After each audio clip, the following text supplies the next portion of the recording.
खैरपुर नाथनशाह शहर व दाऊद ज़िला में बढ़ती हुई बदअमनी और मंशियात की खुलेआम फरोख्त के खिलाफ एहतजाज करने वाले ताजरों और शहरियों से बातचीत करने के लिए रात 11 बजे SSP दाऊद अमीर सऊद मकसी सब्जी मंडी में वाक़या व्यापारियों के दफ्तर में पहुंचे, जहां सब्जी फरोख्त ताजर इत्तेहाद के सदर मोहम्मद मुस्लिम गादी ने SSP के सामने शहर के अवामी मसाइल पेश करते हुए कहा कि शहर और पूरे ज़िला में अमन अमान की सूरत हाल इंतहाई खराब है। लोग अदम तहफ़्फ़ुज़ का शिकार हो चुके हैं। चोरियाँ और डकैतियाँ रोज़ का मामूल बन चुकी हैं, जिसकी वजह से शहरी शदीद परेशानी में मुब्तला हैं। इस मौका पर JUI के रहनुमा मौलवी अनवर कोहारो ने SSP से मुखातब होते हुए कहा कि शहर के बाईपास पर शराब की खुलेआम फरोख्त हो रही है।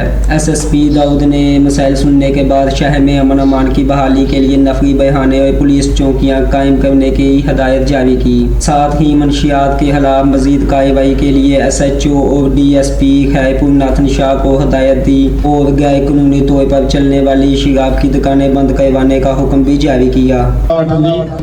किथे रेड थी कूदो करे घर में कोन वेठो हूंदो उनजे पोयों पुलिस वेंदी, पहिरियों त उनखे आइडेंटिफाई पुलिस कंदी, पोइ उन पोयों वञण जी कोशिश कंदी, पोइ उनखे इंशाल्लाह असां ट्रेस कंदासीं। कोई अहिड़ो ॾोह न आहे जो पुलिस खां परे हुजे। टाइम ज़रूर लॻंदो, हुनमें सब्र जो मुज़ाहिरो करणो घुरिजे। तड़ तकड़ करे ऐं इहा शइ मुनासिब न हूंदी आहे त पहिरें ॾींहं ते ई साईं SHO नाल आहे उनखे हटायो ऐं हीअं थिए हूअं थिए या हीअ ॻाल्हि आहे, उहा मुनासिब ॻाल्हि आहे। तव्हांखे सभिनी ॻाल्हियुनि जी ख़बर आहे। पुलिस खे टाइम ॾियो, रिज़ल्ट न ॾियनि, पोइ असां उन्हनि खां पुछंदासीं, पोइ उन्हनि जे लाइ ज़ाब्ते क़ानून बि आहे ऐं उनमें एक्शन बि आहे त SHO जे ख़िलाफ़ छा थो एक्शन थिए। पर सब्र ऐं तहमुल ऐं FIR ज़रूर रजिस्टर करायो। ॿी ॻाल्हि ते अचूं था, जीअं असांजे शहर केनशाह जी आबादी ॾींहों ॾींहुं वधे थी पई ऐं शहर हाणे तमामु घणो फैलिजी चुको आहे।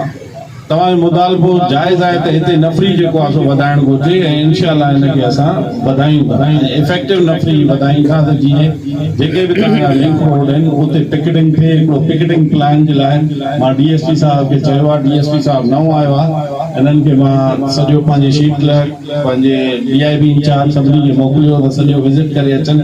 इन्हनि निशानदेही कई आहे मुख़्तलिफ़ पॉइंट्स जी, जिथे असां जीअं मेड़ में कयो आहे, जीअं असां दादू में कयो आहे, तीअं असां केनशाह में बि कंदासीं ऐं हिते पिकेटूं कंदासीं ऐं उते ज़रूर असां चेकिंग जो निज़ाम सख़्तु कंदासीं। जीअं दादू में सख़्तु थी वियोसीं त कुझु माण्हू इन ते बि नाराज़ करनि त पुलिस असांखां पुछा गुछा छो थी करे।